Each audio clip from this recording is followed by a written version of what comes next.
श्रोते हो, आता आपण ऐकणार आहोत कोल्हापूर जिल्ह्याचं वार्तापत्र. या वार्तापत्रात कोल्हापूर जिल्ह्यातील नेमबाज स्वप्नील कुसाळे याला अर्जुन पुरस्कार प्रदान, करवीर निवासिनी श्री अंबाबाई देवीचा उत्तरायणातील किरणोत्सव उत्साहात आणि राज्यपाल CP राधाकृष्णन यांच्या उपस्थितीत शिवाजी विद्यापीठाचा 61वा दीक्षांत सोहळा यासह ऐकूया आमच्या कोल्हापूर जिल्ह्याच्या प्रतिनिधी प्रिया सरीकर यांनी पाठवलेला ठळक घडामोडींचा हा आढावा.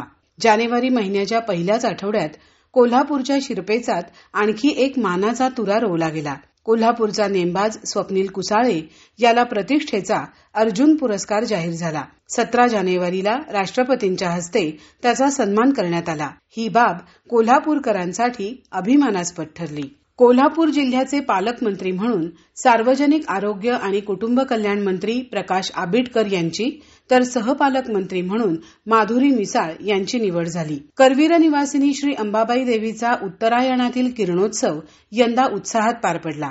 किरणोत्सवाच्या आदल्या दिवशी मावळतीच्या सोनेरी किरणांनी देवीच्या किरीटापर्यंत पोहोचून देवीला सोनेरी किरणांनी अभिषेक केला. पहिल्या दिवशी किरणं पुन्हा किरीटावर आणि नंतर सूर्य किरणं देवीच्या खांद्यावर पोचली. अखेरच्या दिवशी मावळतीच्या सोनेरी किरणांनी देवीचे चरण स्पर्श केले आणि ती लुप्त झाली. केंद्रीय महिला आणि बालविकास मंत्री अन्नपूर्णा देवी यांनी नुकतीच कोल्हापूरला भेट देऊन इथल्या वन स्टॉप सेंटरच्या कामकाजाचा आढावा घेतला. अत्याचारग्रस्त महिलांना अडचणीच्या काळात आर्थिक, सामाजिक आणि कायदेशीर दृष्ट्या सक्षम बनवण्याच्या उद्देशानं आपत्कालीन प्रतिसाद, वैद्यकीय सहाय्य, कायदेशीर मदत, समुपदेशन आणि तात्पुरता निवारा अशा सर्व बाबी एकाच छताखाली देण्यासाठी प्रत्येक जिल्ह्यात सखी वन स्टॉप सेंटरची स्थापना करण्यात आली आहे. यावेळी अनेक मान्यवर उपस्थित होते. नांदणी येथील स्वस्ती श्री जिनसेन भट्टारक पट्टाचार्य महास्वामी संस्थान मठाला लवकरच अतीर्थक्षेत्राचा दर्जा देऊन मठासाठी आवश्यक सोयी सुविधा देणार असल्याची घोषणा मुख्यमंत्री देवेंद्र फडणवीस यांनी कोल्हापुरात केली. मठातील पंचकल्याण प्रतिष्ठा महामस्तकाभिषेक महोत्सव सोहळ्यात ते नुकतेच सहभागी झाले होते. मुख्यमंत्री देवेंद्र फडणवीस यांना सकल जैन समाज आणि स्वस्ती श्री जिनसेन भट्टारक पट्टाचार्य महास्वामी संस्थान मठाच्या वतीनं प्रजागर्क ही पदवी प्रदान करण्यात आली. शिवाजी विद्यापीठ उत्कृष्टतेचा वारसा कायम ठेवून समाजाच्या प्रगतीत योगदान देत राहील असं मत राज्यपाल आणि कुलपती CP राधाकृष्णन यांनी व्यक्त केलं. शिवाजी विद्यापीठाचा 61वा दीक्षांत सोहळा नुकताच उत्साहात संपन्न झाला. यावेळी 51,492 पदवी प्रमाणपत्रांचं वाटप करण्यात आलं. विद्यार्थ्यांनी प्रामाणिकपणा, करुणा आणि टीकात्मक विचारसरणीसारखे गुण जोपासले पाहिजेत. आव्हानांना तोंड देण्यासाठी विद्यार्थ्यांना आत्मविश्वासानं तयार केलं पाहिजे असं राज्यपाल यावेळी म्हणाले. रासायनिक संवर्धनानंतर दख्खनचा राजा श्री ज्योतिबाची मूर्ती दर्शनासाठी खुली झाली आहे. संपूर्ण महाराष्ट्राचं कुलदैवत म्हणून ओळखल्या जाणाऱ्या दख्खनचा राजा श्री ज्योतिबा यांच्या मूर्तीवर जानेवारीमध्ये रासायनिक संवर्धन प्रक्रियेचं काम करण्यात आलं.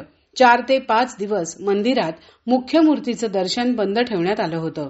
भाविकांसाठी उत्सव मूर्तीचं दर्शन सुरू ठेवण्यात आलं होतं.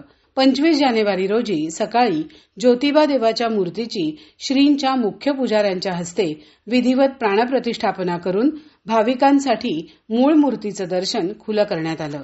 कोल्हापूर परिक्षेत्राचे विशेष पोलीस महानिरीक्षक सुनील फुलारी यांना उल्लेखनीय सेवेबद्दल राष्ट्रपती पदक जाहीर झालं आहे.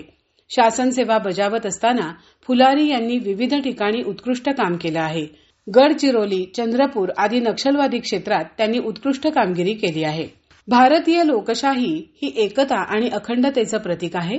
ती आणखीन मजबूत व्हावी, मतदारांनी मतदानाबाबत अधिक जागृत व्हावं आणि लोकशाही आणखीन बळकट करावी या उद्देशानं भारतीय निवडणूक आयोगाच्या वतीनं 25 जानेवारी हा दिवस राष्ट्रीय मतदार दिन म्हणून साजरा करण्यात येतो. या दिनाचं औचित्य साधून जिल्हाधिकारी कार्यालयाच्या वतीनं कोल्हापुरात मतदार जनजागृती फेरी काढण्यात आली. करवीर प्रांत अधिकारी हरीश धार्मिक यांच्या हस्ते या रॅलीचा प्रारंभ करण्यात आला. तर श्रोते हो, हे होतं कोल्हापूर जिल्ह्याचं वार्तापत्र. आमच्या कोल्हापूर जिल्ह्याच्या प्रतिनिधी प्रिया सरीकर यांनी पाठवलेली माहिती आपण ऐकलीत. वाचन केलं होतं सविता म्हसकर यांनी. हा कार्यक्रम आकाशवाणी पुणे केंद्राच्या प्रादेशिक वृत्त विभागानं तयार केला.